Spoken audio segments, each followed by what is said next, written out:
English Steps Podcast. From Speak English with Adam and Eve. Hello. Hello, English learners. Welcome back to Speak English with Adam and Eve, your friendly place to learn simple English through easy and real conversations. I'm Adam. And I'm Eve. We're really happy you're here. Eve, quick check-in. How are you today? I'm good. Today I saw something small that made me feel calm. Oh, what happened? I was waiting in a line and someone let another person go first. No big show, just a quiet kindness. It reminded me, small things matter. Quiet kindness. I love that. It's simple, but it stays with you. Yeah. How about you? I'm okay. I caught myself rushing. Then I stopped and I sat for 1 minute with my warm drink. Just 1 minute and it felt like coming back to myself. Coming back to yourself. Yeah, that's a good feeling. And maybe you listening right now, you also need that. A small return to yourself. So today's topic is perfect for this moment. Yeah, today we're talking about how to love yourself more than anyone else. Not in a selfish way, in a healthy way. Like respecting yourself, taking care of yourself, and not abandoning yourself. Also, just so you know, this is a beginner-friendly episode. So if you're a strong beginner, you can still follow. Yes, just take what you understand, repeat the useful lines, and let the rest wash over you, like background music. That's still learning. Still learning. Yes. And to help you today, we'll share a few simple self-love habits you can use in real life. Like what to say to yourself on a bad day, how to set boundaries, and how to stop being so hard on yourself step by step. And we'll use real-life situations like work, family, and friendships, so it feels practical. And quick reminder, if you enjoy our episodes, please like and subscribe. It really helps Speak English with Adam and Eve grow. And leave a comment after you listen. What is one small way you want to be kinder to yourself this week? Even one sentence is perfect. And because this is our special channel, at the end we'll do a short calm word tour. That means we'll slow down, collect the key words and phrases from today, and explain them with simple examples so they stay in your English. Okay, before we begin, take one slow breath in and out. No pressure. You don't have to become perfect today. Just be here with us. All right, let's start with the first idea. And please don't rush yourself while you listen. Just stay with us. Let the ideas land slowly. No rush. And the first thing we want to share is simple, but it changes a lot. Okay, I'm listening. Here's a simple truth. The way you treat yourself becomes your standard. Yeah, it's like the invisible rules you live by. You don't announce them, but people feel them. Yes, totally. It's almost like an inner price tag. Not money, but value. Oh, I like that. Because when you value yourself clearly, other people usually follow your lead. Right. But when you don't, you start teaching people something without meaning to. Like when you keep saying yes, even when you want to say no. Yes. People learn, oh, Eve is always available. And at first it sounds like a compliment, doesn't it? Helpful, kind, reliable. Yeah, but then it turns into a habit. And habits turn into roles. Suddenly, you're the yes person, even when you're exhausted. Right? And one day you're tired, overwhelmed, and you think, how did I get here? Yeah, I've been there too. Can I share a small story? Please, go ahead. A few years ago, a friend used to message me late at night. Not every day, but often. And I would reply even when I was half asleep. I kept telling myself, it's fine. I'm just being nice. But slowly, it started to wear me out. Oh, yeah. That kind of nice starts stealing your rest. Like your energy is leaking little by little. Exactly. And then one night, I didn't reply for 1 hour. Just 1 hour. And the next day, my friend said, "Where were you?" in a serious tone, like I had done something wrong. Oof, that moment. Because you realize the expectation is already there. Yeah, I trained people to expect instant access to me. I didn't plan it, but I taught it. So the lesson isn't stop being kind. The lesson is kindness needs a limit. Kindness needs a line. Yes, that's the word, boundaries.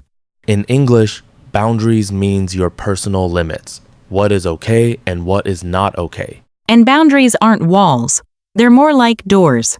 Yeah, doors. You can still be warm, but you're also in control. You decide who comes in, how long they stay, and what behavior is allowed inside. and you decide when to close the door so you can rest. And here's the interesting part. When you set a boundary, some people suddenly get uncomfortable. Yeah, especially the people who benefited when you had no boundaries. And it doesn't mean they're evil. It just means they're not used to your new standard. 100%. New standard and a calmer you. And when you raise your standard, something inside you has to change first. Yeah, because boundaries aren't only about other people, they're also about what you believe you deserve. Right, and that brings us to something deeper. Your worth is not up for discussion. Let's talk about self-worth. Self-worth means you believe you have value as a human being, even on your bad days. Yeah, not only on your good English days or your super productive days. Exactly. Not only on the days when you look perfect and do everything right. A lot of people connect their worth to money, looks, or approval. That word. Validation. Validation. Yeah, validation means other people confirming you are good enough. And validation feels nice, of course, but if you need it all the time, you become fragile. Because if someone doesn't like you, you crash. If someone criticizes you, you feel small. I remember once I posted something online, a small thing, and one person wrote a rude comment, and my mood changed instantly, like they had a remote control for my feelings. Oh, wow. That's such a clear image. One click and your whole day shifts. Yeah, and then I realized, wait, why does one stranger have this power? Because you were borrowing your worth from outside. Right, so here's a sentence you can keep. My worth is not up for discussion. And here's another one. I am enough, even while I'm improving. Wow, that line feels like a deep breath. And when you start believing that, you stop living for the audience. Stop living for the audience. Yeah, that feels light. And then you can finally meet yourself. Yes, and meeting yourself is where self-love really starts. Not with big words, but with honest noticing. Right? Like you stop performing and you start paying attention. And this is where it gets really personal. Yeah, knowing yourself comes first. Self-awareness first. Okay, Adam. Question. How do you love yourself if you don't even know yourself? Exactly. You can't. This is where self-awareness matters. It means you notice your feelings, your triggers, your needs. And I like the word trigger because it's like a button. Something happens and boom, you react. A button. I like that. Like someone says one sentence and suddenly you feel angry or sad or insecure. Yeah, so a simple exercise. Ask yourself, what drains me? What gives me energy? Drain means it takes your energy away slowly, like a phone battery going down. Yeah, for example, doom scrolling drains me. Same. Also, some people drain me. Yep, some conversations feel like a battery thief. A battery thief. It's funny, but it's also true. And self-awareness is noticing that without judging yourself. Exactly. You don't say, I'm weak. You say, oh, this drains me. I need to protect my energy. So try small, quiet moments. Journaling, walking, even just sitting without your phone. It's like cleaning a window. When the window is clean, you can see clearly. When it's dirty, everything looks cloudy. Yeah, when your head feels cloudy, your decisions get messy too. So, we're not trying to be perfect. We're trying to see ourselves clearly. And once you start seeing yourself clearly, you notice another habit, a very common one. The sorry habit. Yeah, and it's so common that people don't even notice they're doing it. I agree. It becomes automatic, like a reflex. Like you're making yourself smaller before anyone even asks you to. So, stop apologizing for existing. Because it sounds small, but it changes a lot. And you see it everywhere. People saying sorry for normal things. Sorry I'm talking. Sorry I'm asking. Sorry I'm tired. Of course, apologize when you make a real mistake, but don't apologize for being human. Because when you apologize too much, you send a message, I don't deserve space, and you do deserve space. Yeah, and this reminds me of a coworker I had once. Really kind, but every message started with, sorry, even when they were helping me. And I remember thinking, you don't need to shrink. You don't need to shrink. Yeah, that's the feeling. Because sorry can become a way to ask permission to exist. And the right people won't ask you to disappear. And when you stop shrinking, something else shows up. The inner critic. Yeah, it's like the moment you finally stand up a little straighter, that voice goes, wait, who do you think you are? Exactly. And that's why we need to talk about negative self-talk. Yes, fixing negative self-talk. Let's go inside the mind. Yeah, inside the head. The inner critic is that voice that says, you're not good enough. You always fail. And the scary part is we start believing it like it's a fact, not just a thought. And once you believe it, you start acting smaller again. So here's a simple trick. Talk to yourself like you talk to a friend. Because you would never say to your friend, you're useless. But we say it to ourselves so quickly, like it's normal. It's like living with a bully, but the bully is in your own mind. Oof, a bully. Yeah. And that's the hard part. You can't walk away from it because it's inside. So, we have to change the voice. When you catch a negative thought, don't fight it aggressively. Just question it. Like, is this a fact or is this fear? That one question saves people. Yeah, because fear is like fog. It makes everything look bigger and scarier. Ooh, fog! Yes, my mind becomes a drama director. One small mistake and it's like, okay, it's over. Clears throat. And facts are like flashlights. They show what is real. So when you make a mistake, don't use it as proof you're bad. Use it as information. Yeah, like feedback. Like, okay, noted. Next time I'll do it differently. That's it. Mistakes are stepping stones. They are not your identity. And once your inner voice becomes kinder, boundaries become easier. Yes, because now you're not setting boundaries with anger. You're setting them with self-respect. Yeah, and self-respect changes the feeling of no. It stops being a fight and becomes a choice. Right. And this is where many good people struggle. Not because they don't know what to do, but because they feel guilty when they finally do it. Yes, boundaries without guilt. Many listeners are people pleasers. People pleasing means you try to keep everyone happy even if you suffer. And you feel guilty when you say no. That guilt can feel so loud. Yeah, guilt has a big mouth. You're bad. You're selfish. But saying no is not cruel. Sometimes it's caring. Here are simple, no sentences you can borrow. I can't today, but thank you for asking. I'm not available this week. See? I need to rest tonight. Notice. Short, clear, kind. No long explanation. True, because over-explaining is a trap. Totally a sticky trap. It turns into a 5-page essay called Please Still Like Me. Laughs, true. And when you start saying no, something surprising happens. You get space.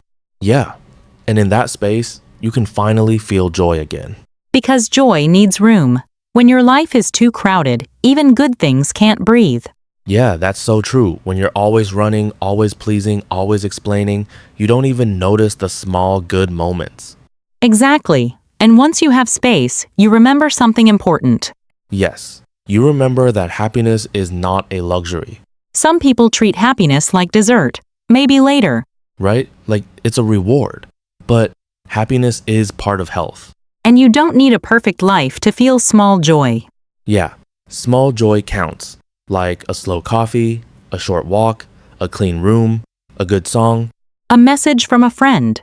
Sunlight on your face. A laugh. Those little moments matter. And this is important. Don't let society define happiness for you. Because one person's dream can be another person's nightmare. Absolutely. So ask yourself, what makes me feel alive? And sometimes the biggest reason we delay happiness is because we are chasing perfection. Perfection. Like you tell yourself, when I fix everything, then I'll rest. Then I'll be happy. Yeah, I know that voice. And the problem is that then never really comes, right? Because the finish line keeps moving. That's why perfection is a myth. Yes. If you wait to be perfect, you'll wait forever because perfection is a moving target. Yeah, it keeps someone drifting, and honestly, social media makes it worse. That's the comparison trap, comparing your real life to someone's highlight reel. And you don't see their bad days. You don't see their stress. So don't measure your life with fake images. Measure your life with your values. Yeah, values are the real measure. And when you live by your values, you start protecting your energy. Yeah, because you realize your energy is not unlimited.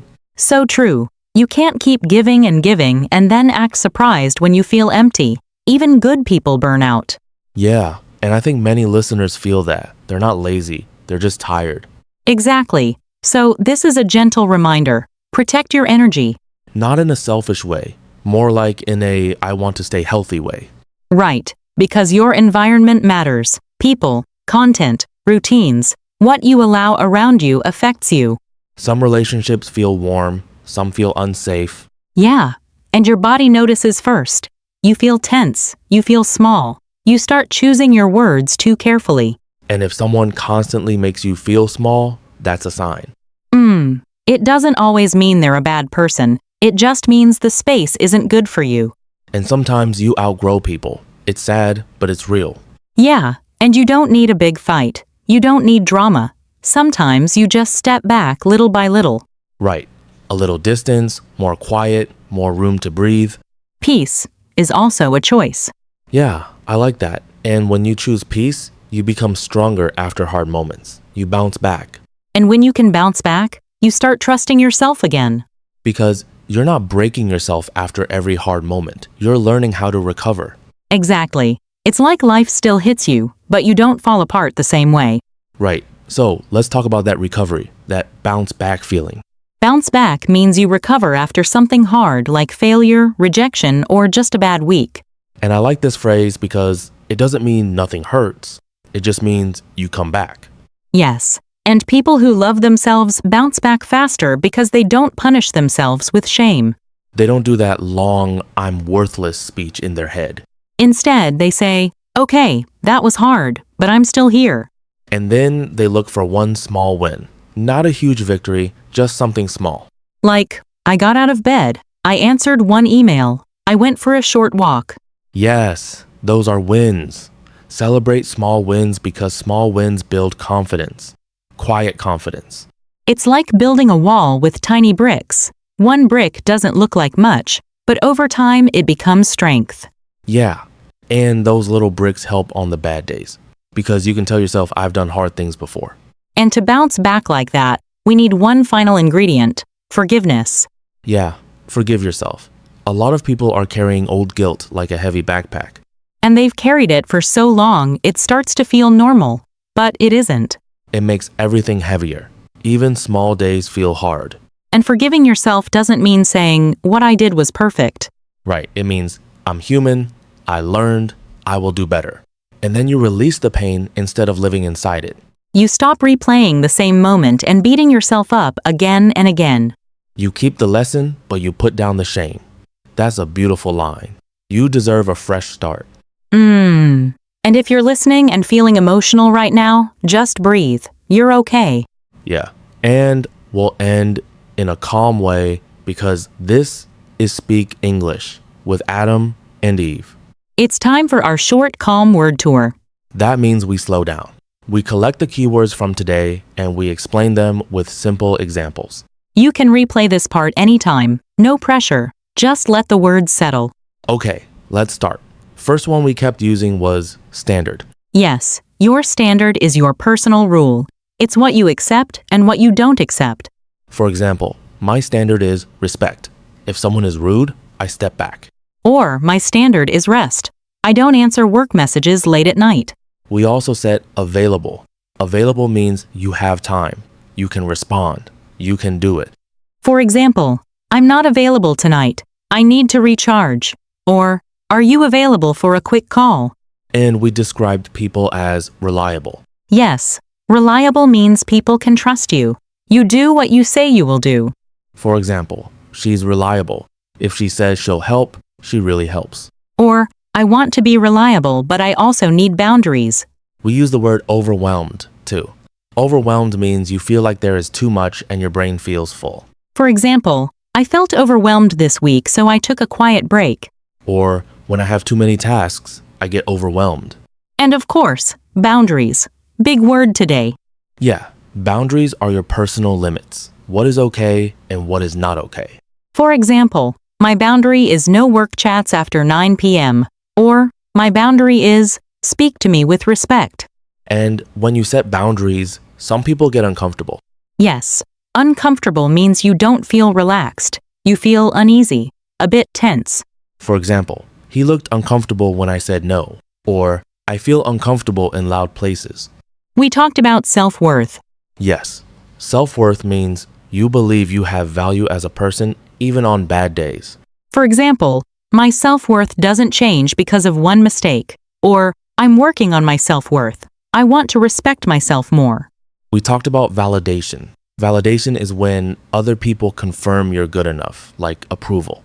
For example, I like validation but I don't want to depend on it. Or, if you always need validation, you start feeling unsure inside. We also said fragile. Fragile means easily hurt or broken. We can use it for feelings too. For example, when I needed approval all the time, my confidence felt fragile. Or, after that comment, my mood felt fragile. We also said criticize. Criticize means to say negative things about someone's work or actions. For example, my boss criticized my report, but I learned from it. Or, try not to criticize yourself all day. And then we said crash, like emotionally crash. Yes, to crash emotionally means your mood falls suddenly, like you feel okay and then you drop. For example, when she ignored my message, I crashed and felt really sad. Or, after that call, my confidence crashed. Then we talked about self-awareness. Yes, self-awareness means you notice your feelings, needs, and reactions. For example, self-awareness helped me notice I was saying yes too fast. Or, I'm building self-awareness by journaling. And we use the word trigger. A trigger is something that causes a strong emotion quickly. For example, that comment was a trigger for me and I felt angry instantly. Or, crowds can be a trigger for my anxiety.